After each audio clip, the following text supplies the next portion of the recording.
Sallu ala Nabi Muhammad.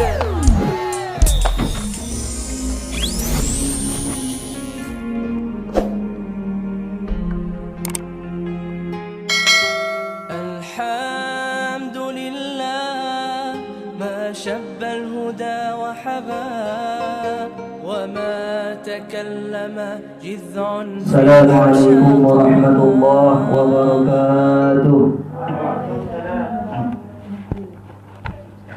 Alhamdulillahi rabbil alamin. Lahun ni'matu wa lahul fadlu wa lahus sana'ul hasan. Salawatullahil barrir rahim wal malaikatil muqarrabin ala sayyidina Muhammadin Thahal amin wa ala alihi wa ashabihi ajma'in. Allahumma la sahla illa ma ja'altahu sahla wa anta ya hayyu ya qayyum taj'alul hazna idza syi'ta sahla. Allahumma arzuqna al-ikhlasa fin niyyati wal qawli wal amal. Uzakiru nafsi wa iyyakum bi ikhlasin niyyah lillah.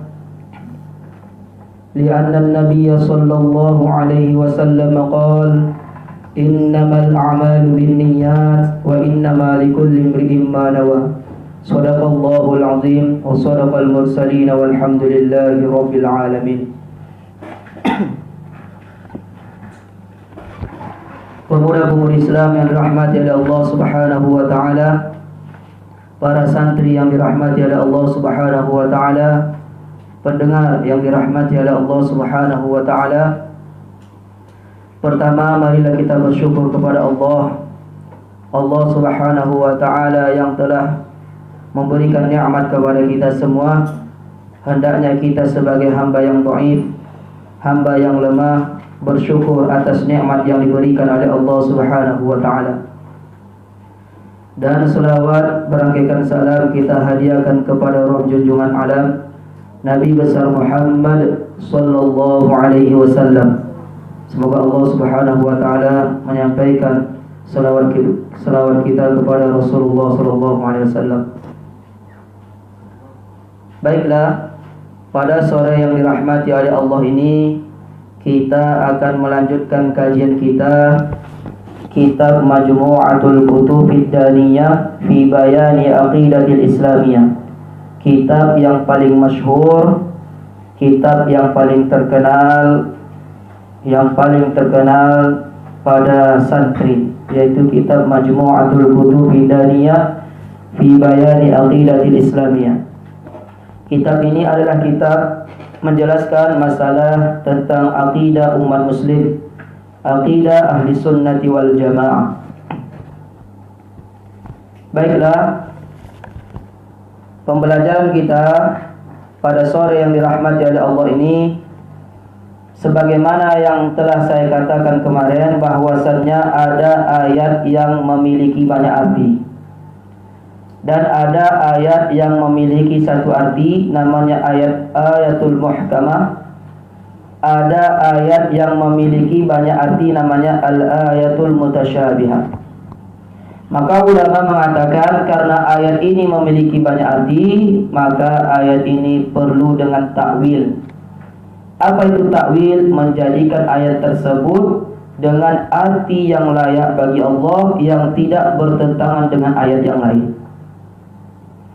Juga ada hadis Rasulullah SAW yang mutasyabihah, yang membutuhkan takwil. Hadis ini kalau dipahami secara zahir tanpa ada takwil, dipahami secara zahir tanpa ada ilmunya, cuman melihat terjemahan, maka dikhawatirkan orang yang membaca terjemahan hadis ini akan sesat. Ketika dia menyampaikan kepada orang lain, akan menyesatkan orang lain.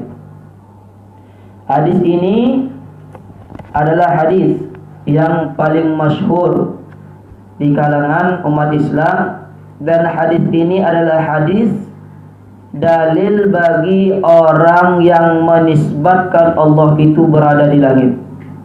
Padahal hadis ini bukan maksudnya adalah Allah yang berada di langit. Tetapi hadis ini secara zahir sama seperti meyakini Allah berada di langit. Karena hadis ini secara zahir artinya yanzilu, Allah berada di langit. Akan tetapi hadis ini memerlukan takwil.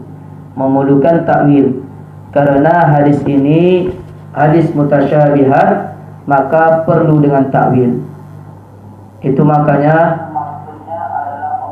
kalau kita belajar itu harus dengan guru. Kita belajar tidak perlu membaca buku. Orang yang belajar cuman membaca buku tanpa guru, maka gurunya syaitan. Dikhawatirkan ketika dia membaca buku tersebut, dia tidak paham masalah itu dan dia dipahami sendiri. Ini adalah bukan belajar. Maka ulama mengatakan tidak dikatakan belajar ketika seseorang itu cuman membaca buku tanpa ada guru. Yang kedua, syarat belajar yang benar, walaupun ada guru, tetapi perlu diketahui guru sangat penting bagi kita. Kalau guru kita sesat, maka kita pun ikut sesat. Kalau guru kita benar, maka benar. Maka guru harus juga kita memilih, karena guru ini tergantung daripada kitanya. Kalau misalnya gurunya menyampaikan sesat dan menyesatkan dan kita mengikutinya, maka kita juga ikut sesat. Kalau guru yang benar, maka juga ikut benar. Maka guru sangat dinomorsatukan ketika kita ingin belajar ilmu agama. Jangan kita kalau sudah nampak ujubah, nampak bola baik, motan sikit, dah kita jadikan guru, apa yang disampaikannya kita terima 100%. Jangan seperti itu. Kita kalau misalnya belajar kepada seseorang, kita sebagai murid, kita juga harus memilih guru. Karena asal dari kesesatan itu, kebiasaannya itu dari guru. Kalau gurunya sesat, maka akan sesat. Kalau gurunya benar, maka akan benar. Salah satunya penafsiran hadis ini yang akan saya bacakan. Hadis yang sangat masyhur, yang banyak orang menafsirkannya salah.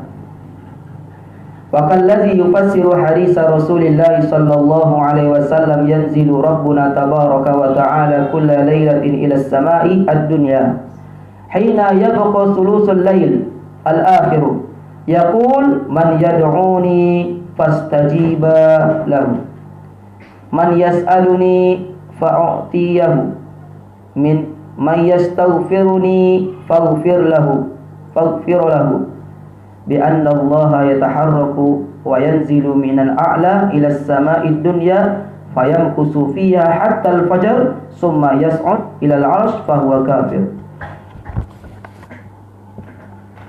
Summa yas'adu ila al-'arsh fa huwa kafir. Jadi ayat ini, hadis ini ada hadis Rasulullah sallallahu alaihi wasallam secara zahir artinya sangat melenceng, akan tetapi ini perlu takwil. Kalau diartikan secara zahir atau kebanyakan terjemahan mengartikan hadis ini, maka artinya seperti ini. Yanzilu Rabbuna, Allah subhanahu wa ta'ala turun tabaraka wa ta'ala kulla lailatin, pada setiap malam, ila sama'id dunya, ke bumi. Allah subhanahu wa ta'ala setiap malam turun ke bumi. Hina yabqa sulusul lail, ketika itu Allah subhanahu wa ta'ala turun itu di sepertiga malam. Yaqulu, maka Allah mengatakan, man yad'uni fastajiba lahu, man yas'aluni fa'utiyahu. Barang siapa yang berdoa, maka akan aku kabulkan. Barang siapa yang meminta, maka akan aku beri. Barang siapa yang beristighfar, maka akan aku ampuni. Hadis ini kalau secara zahir bahwasanya Allah yang turun ke bumi. Kalau orang yang meyakini seperti ini bagaimana? Orang yang meyakini Allah yang turun ke bumi dan menetap di bumi sepertiga malam, setelah fajar Allah naik lagi ke langit, besoknya turun lagi sepertiga malam, setelah subuh naik lagi ke langit. Orang yang meyakini seperti ini adalah orang yang mensifati Allah dengan makhluk, sesat dan menyesatkan. Lalu apa makna hadis ini? Di dalam kitab Majmu'atul Kutub Daniyah fi Bayani Aqidatil Islamiyah, di sini dikatakan bi anna Allah yataharraku wa yanzilu minal a'la ila as-sama'id dunya fayamkusu fiha hatta al-fajri summa yas'adu ila al-'arsy fa huwa kafir. Orang yang meyakini bahwasanya Allah Subhanahu wa taala bergerak dari langit turun ke bumi, kemudian Allah Subhanahu wa taala menetap di bumi sampai fajar. Kemudian Allah Subhanahu wa taala naik lagi ke langit. Setelah Allah Subhanahu wa taala naik ke langit, Allah Subhanahu wa taala naik ke atas arasy. Orang tersebut, orang yang meyakini seperti ini, fahuwa kafir. Orang tersebut mensifati Allah dengan makhluk, maka dia keluar dari Islam. Hadis ini tidak seperti itu artinya. Hadis ini adalah hadis yang sering disalahgunakan bagi orang yang tidak paham masalah hadis. Lalu apa makna hadis ini? Maka ulama mengatakan, kita telah meyakini bahwasanya Allah Subhanahu wa taala itu maha suci dari arah. Kita meyakini bahwasanya Allah Subhanahu wa taala itu tidak menyerupai makhluknya. Orang yang meyakini Allah Subhanahu wa taala menyerupai makhluknya, maka orang tersebut bertentangan sifat Allah, mukhalafatul lil hawadits. Salah satu sifat makhluk itu adalah bergerak, berjalan, berlari, duduk, tidur. Ini sifat makhluk. Orang yang meyakini Allah Subhanahu wa taala turun, bergerak dari arah atas, turun ke bumi, setelah fajar naik lagi ke atas, naik turun adalah sifat makhluk. Ketika orang tersebut meyakini seperti itu, maka orang tersebut menyerupai Allah Subhanahu wa taala dengan makhluk. Apakah ada aliran seperti ini? Ada. Nama alirannya adalah aliran musyabbihah. Aliran musyabbihah atau disebut dengan aliran yang sering membid'ahkan ahli sunnati wal jamaah. Maulid Nabi bid'ah, Isra wal Mi'raj bid'ah, ziarah kubur bid'ah. Orang yang sering membid'ahkan perbuatan yang sering kita lakukan seperti Maulid Nabi, sholawatan, orang tersebut membid'ahkan. Inilah salah satu keyakinan orang tersebut, meyakini Allah Subhanahu wa taala turun sepertiga malam. Turun sepertiga malam ke bumi. Siapa yang berdoa di sepertiga malam itu, maka Allah akan kabulkan. Yang salah dalam penafsiran hadis ini adalah ketika seseorang tersebut meyakini Allah, zatnya Allah itu turun ke bumi, seolah-olah dia meyakini Allah itu berada di atas langit. Sedangkan Allah Subhanahu wa taala tidak butuh kepada tempat. Allah Subhanahu wa taala laisa kamitslihi syai'. Allah tidak membutuhkan tempat. Langit itu adalah tempat. Allah tidak membutuhkan tempat. Sebagaimana yang dikatakan oleh Al-Imamu Asy-Syafi'i, diriwayatkan oleh Al-Hafiz Asy-Syaikh Murtadha Az-Zabidi, beliau mengatakan, innahu ta'ala kana wala makan fa khalaqal makan wa huwa ala sifatin ala azaliyatin kama kana qabla khalqi wa la yajuzu alaihi taghayyur fi zatihi wa la tabdilu fi sifatihi. Ini perkataan Imam Syafi'i. Imam Syafi'i mengatakan Allah Subhanahu wa taala itu adanya Allah Subhanahu wa taala tidak butuh kepada tempat. Allah Subhanahu wa taala yang menciptakan tempat. Sebelum Allah Subhanahu wa taala menciptakan tempat, Allah ada tanpa tempat. Setelah Allah Subhanahu wa taala menciptakan tempat, Allah tetap ada tanpa tempat. Wala yajuzu alaihi taghayyur fi zatihi. Maka tidak boleh dikatakan bagi Allah Subhanahu wa taala sifatnya berubah. Pertama sifat Allah duduk, kemudian jadi berdiri, kemudian lalu turun, udah gitu naik lagi. Ini adalah sifat yang berubah. Tidak boleh dikatakan bagi Allah Subhanahu wa taala sifatnya berubah. Wala tabdilu fi sifatihi, dan tidak boleh dikatakan sifat Allah berubah. Wala tabdilu fi zatihi, dan tidak boleh dikatakan zatnya Allah Subhanahu wa taala berubah. Jadi apa maksud dari hadis ini? Hadis dari yanzilu rabbuna, Allah Subhanahu wa taala turun ke bumi setiap malam sampai tatkala dia turun itu sepertiga malam sampai fajar. Apa maksud dari hadis ini? Maka ulama ahli sunnati wal jamaah menafsiri hadis yang dimaksud ini adalah wal ajbu min haula'i kal wahabiyyah allazi ya'taqiduna anna Allah biqadril 'arsy yaquluna innahu yanzilu nuzulan hissiyyan ila as-sama'id dunya wa hum ya'rifuna anna as-sama'a amama al-'arsy ka qatratin fi janbi bahrin fa hadza dalilun ala sahafati uqulihim. Yang mengherankan lagi, orang yang musyabbihah atau bisa disebut dengan wahabiyah, mereka itu meyakini dengan hadis ini Allah Subhanahu wa taala turun dari arasy ke bumi, dari langit ke bumi, padahal dia meyakini Allah Subhanahu wa taala seukuran dengan arasy, kemudian turun ke bumi. Sedangkan bumi dengan arasy itu bedanya seperti cincin yang diletakkan di padang pasir yang luas. Padang pasir yang luas itu digambarkan seperti arasy yang ada di langit. Sedangkan cincin yang diletakkan di padang pasir yang luas itu diumpamakan seperti bumi. Saking besarnya arasy dibandingkan dengan bumi.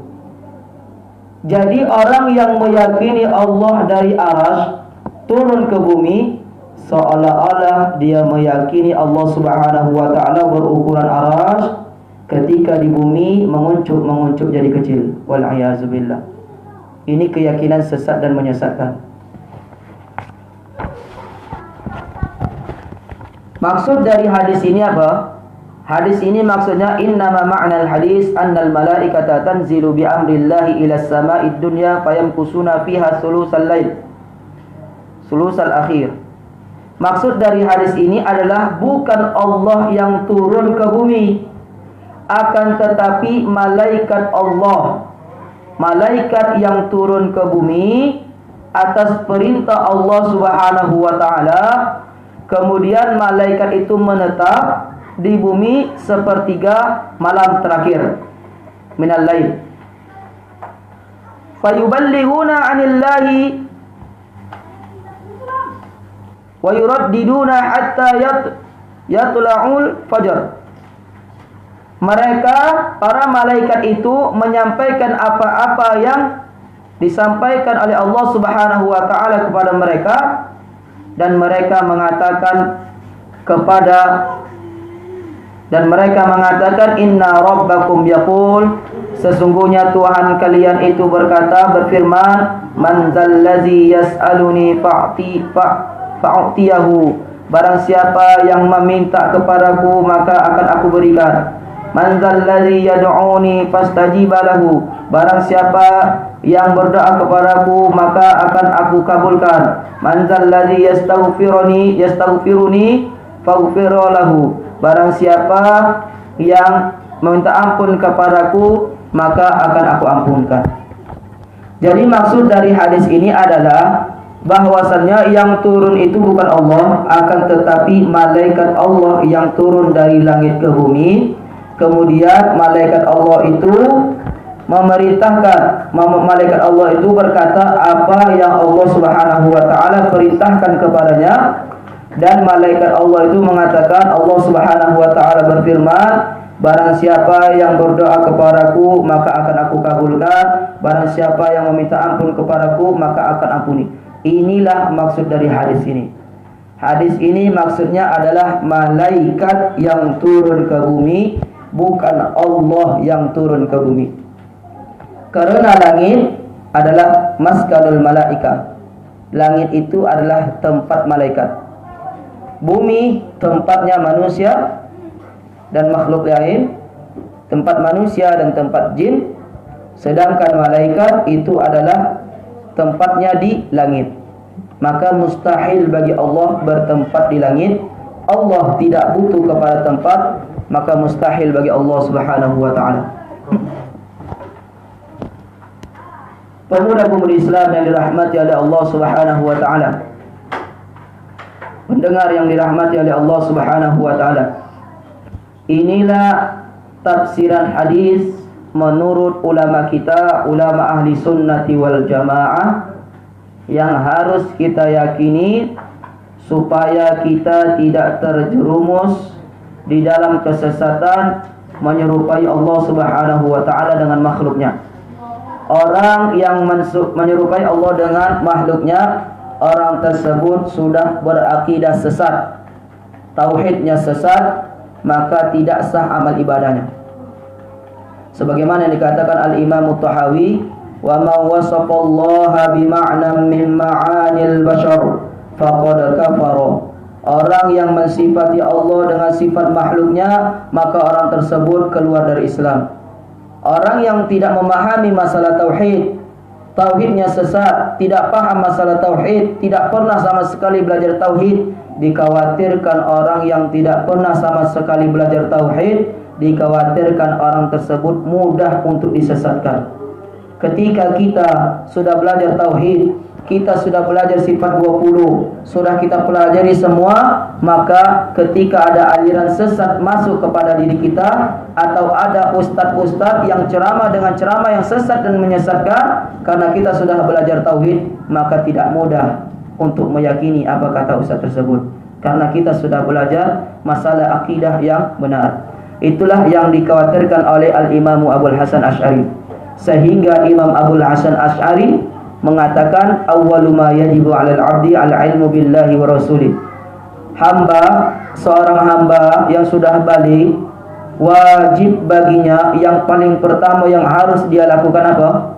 Kata Al-Imam Abul Hasan Asy'ari, wajib baginya itu mempelajari ilmu tauhid.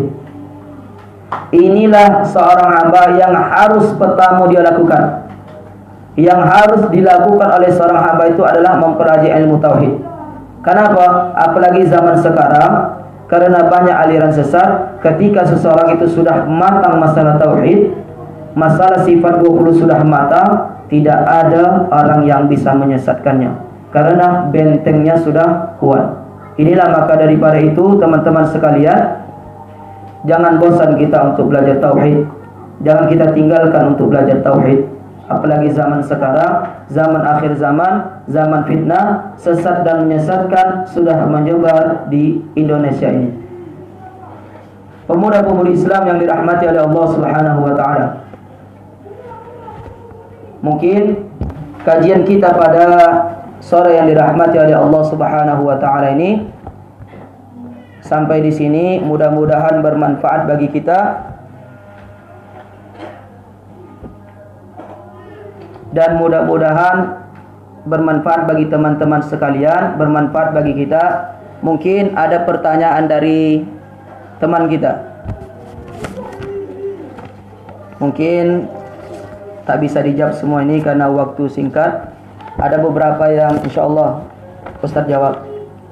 Ini pertanyaan dari saudari kita Rahimah Khumullah.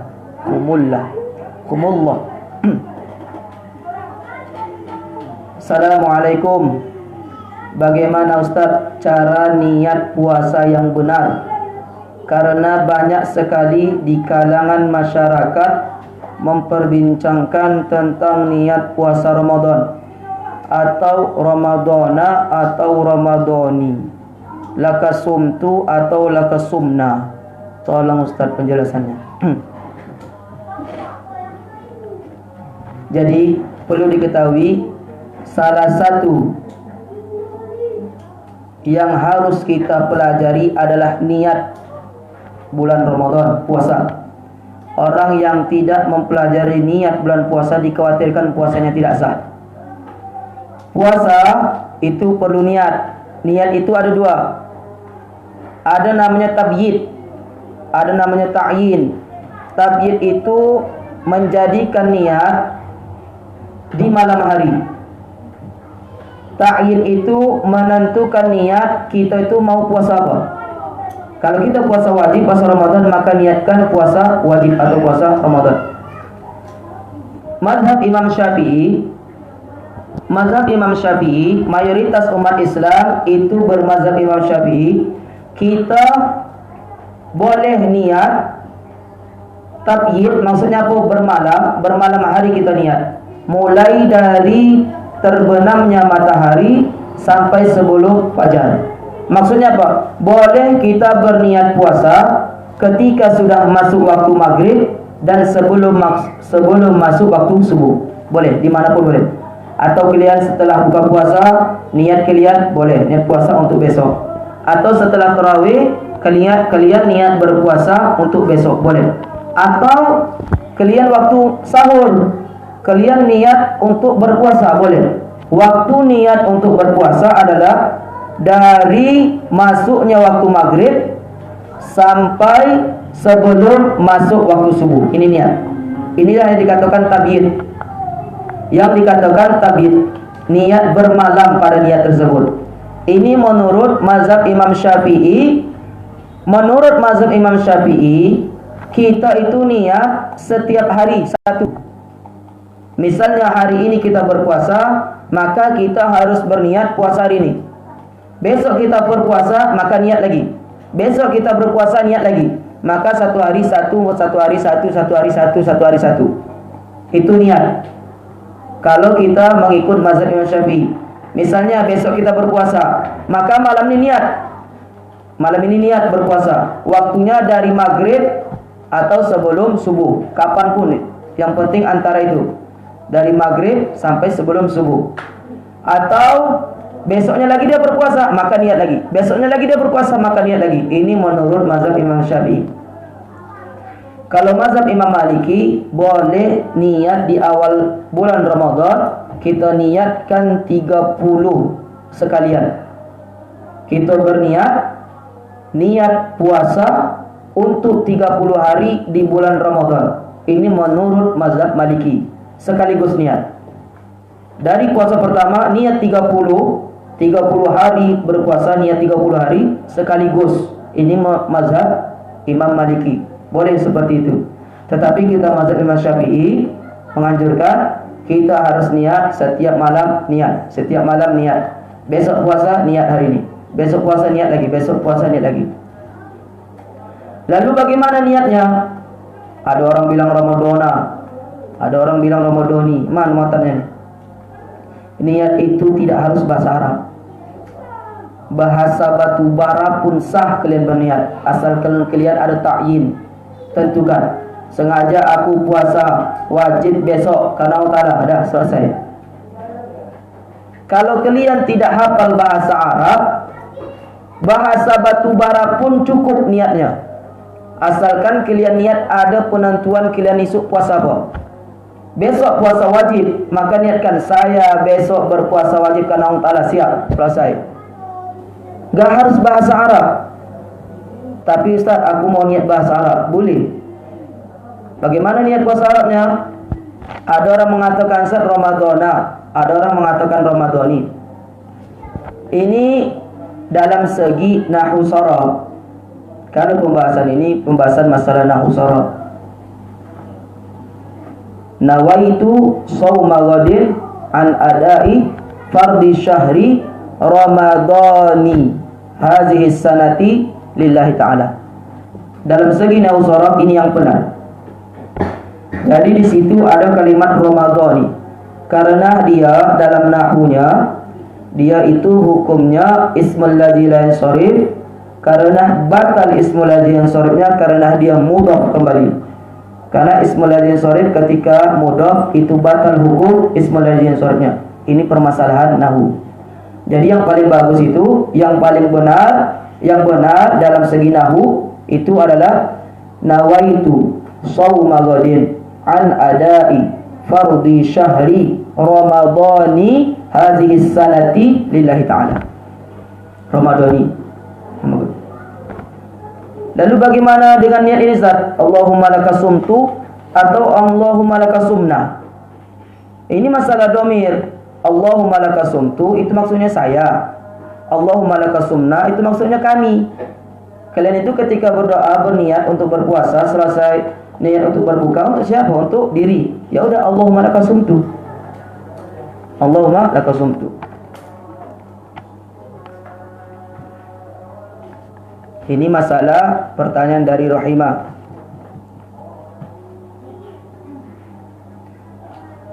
Ini pertanyaan dari Susan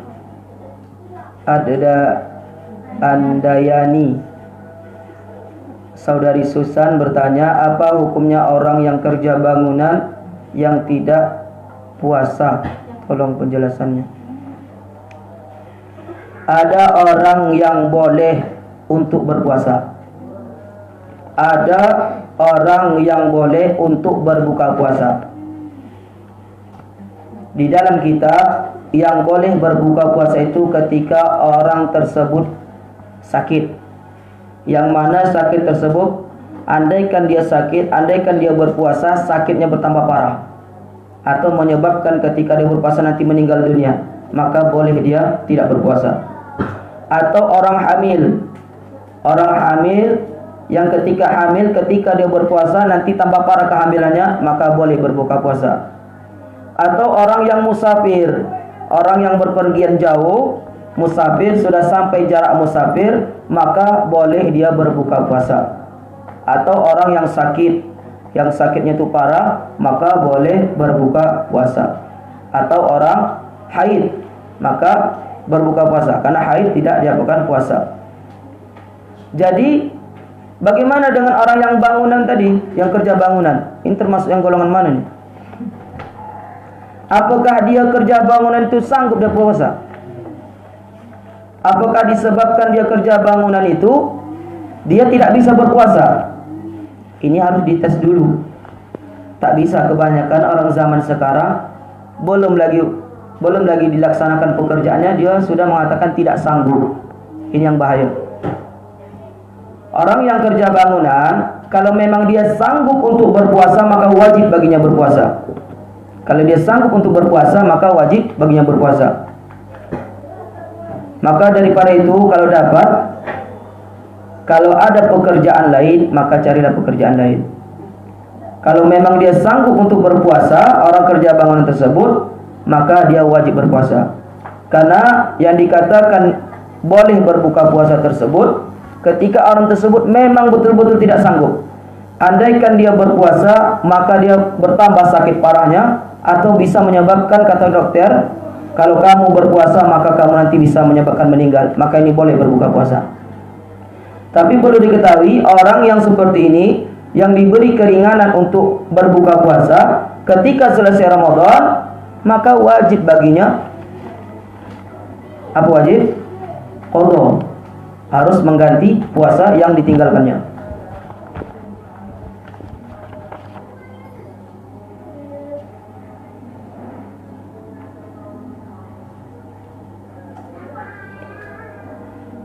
Ada pertanyaan lagi dari Devi Kartika. Ustaz, Assalamualaikum warahmatullahi wabarakatuh. Ada seorang yang memang insya Allah sudah mengerti dan memahami ilmu tauhid. Terus bagaimana cara mengimplementasikan ilmu tauhid kepada keluarga dan masyarakat sekitarnya, Ustaz? Cara untuk mengembangkan ilmu tauhid ketika kita sudah paham masalah tauhid, maka dakwah. Dakwah yang harus kita lakukan ketika kita sudah memahami ilmu tauhid, sudah paham masalah tauhid, dakwah yang harus kalian segerakan adalah keluarga kalian. Kenapa? Karena tidak semua yang ada di YouTube itu benar. Tidak semua ustadz yang ada di YouTube itu benar. Andaikan orang tua kalian tidak paham masalah tauhid dan orang tua kalian melihat YouTube dan apa kata ustadz itu tengahnya, oh jadi begini, dan orang tua kalian meyakini dengan akidah yang sesat itu, maka orang tua kalian bisa menjadi sesat. Maka daripada itu, ketika kita sudah paham masalah tauhid, salah satunya kalian sudah dapat Allah tidak menyerupai makhluk, Allah tidak di langit, Allah tidak di bumi, Allah tidak di atas arsy, Allah sama sekali tidak serupa dengan makhluknya, Allah bersifat mukhalafatul lil hawadis. Orang yang mengatakan Allah di langit, maka orang tersebut menyerupai Allah dengan makhluk, yaitu sifat duduk, sifat bertempat, maka ini mustahil bagi Allah. Maka ini kita dakwakan kepada keluarga kita, supaya tahu orang tua kita, supaya tahu adik kita, supaya tahu keluarga kita. Ketika dia melihat video, maka dia bisa menangkis, karena kita sudah dakwah duluan. Andaikan kalian diam-diam saja dengan kebenaran, kalian paham masalah tauhid, tetapi kalian tidak mau mendakwakannya, dikhawatirkan keluarga-keluarga kalian nanti bisa mudah disesatkan oleh ustaz-ustaz gadungan. Wal'iyazubillah. Maka daripada itu, kalau kita sudah paham tauhid, maka cara untuk mengimplementasikan ilmu tauhid ini kepada keluarga kita dan kepada kawan-kawan kita, kita harus berdakwah. Dakwah itu tidak harus ustaz. Kita pun sebagai santri, kalau kita mengetahui hukum tersebut, maka dakwah. Tidak harus ustaz. Ustaz, aku kan belum tamat pondok pesantren, Ustaz, mana bisa dakwah? Enggak harus pondok pesantren. Orang yang paham masalah tauhid, walaupun dia sudah masih SMA, dakwakan kepada masyarakat. Tidak harus menunggu tamat, tidak harus menunggu SPDI. Tidak. Kalau kalian sudah paham masalah suatu permasalahan, dakwah langsung. Walaupun yang paham itu anak kelas 5 SD, maka bisa dakwah langsung. Kenapa? Karena zaman ini adalah zaman kritis. Itu makanya Syekh Abdullah Al-Harari mengatakan, hajatun nasi fil aqidatil an, kebutuhan kita masalah akidah pada zaman sekarang, asyaddu min hajati ukhra. Asyaddu min hajati. Hajat, kebutuhan yang paling pertama yang harus kita lakukan pada masalah akidah. Ini lebih dibutuhkan pada zaman sekarang dibandingkan dengan kebutuhan-kebutuhan yang lain, kata Syekh Abdullah Al-Harari.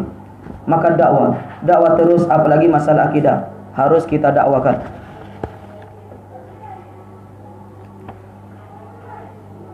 Pertanyaan yang selanjutnya, Assalamualaikum Ustaz, ini dari Halimah. Sebenarnya apa yang dimaksud dengan Salafi dan Wahabi? Apakah aliran itu masih ada sampai sekarang? Sebelumnya terima kasih.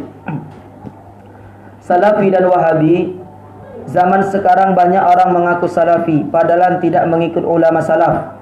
Salafi di situ maksudnya golongan yang mengikut ulama salaf.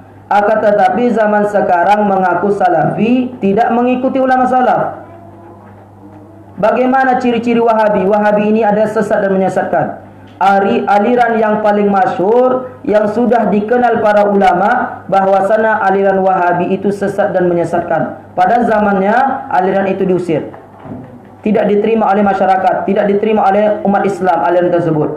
Karena aliran ini sudah buruk, aliran ini sudah tahu keburukannya, sudah tahu kesesatannya, maka zaman sekarang banyak orang aliran dulu yang sesat menyesatkan diganti dengan kata-kata Salafi. Wal'iyazubillah. Lalu Ustaz, bagaimana ciri-cirinya Ustaz? Kalau kita mengetahui bahwasanya dia itu Wahabi atau bukan, bagaimana caranya? Bagaimana ciri-cirinya? Ciri-cirinya yang menonjol perlu diketahui teman-teman sekalian. Ciri-ciri yang menonjol bagi kaum Wahabi adalah ciri-ciri masalah akidah. Orang Wahabi, orang yang sesat menyesatkan, yaitu golongan Wahabi, walaupun dia tidak mengatakan saya bukan Wahabi, tetapi kalau dia meyakini seperti ini, maka dia termasuk Wahabi. Apa ciri-cirinya? Salah satu ciri-ciri yang mendasar, ciri-ciri yang menonjol orang sesat dan menyesatkan itu adalah dia meyakini Allah berada di atas arsy. Ini Wahabi. meyakini Allah Subhanahu wa taala berada di langit, Allah Subhanahu wa taala berada di atas arsy. Ini adalah ciri-ciri Wahabi. Sedangkan kita ahli sunnati wal jamaah mengikut ulama salafun salih meyakini Allahu mawjudun bila makan, Allah ada tanpa tempat.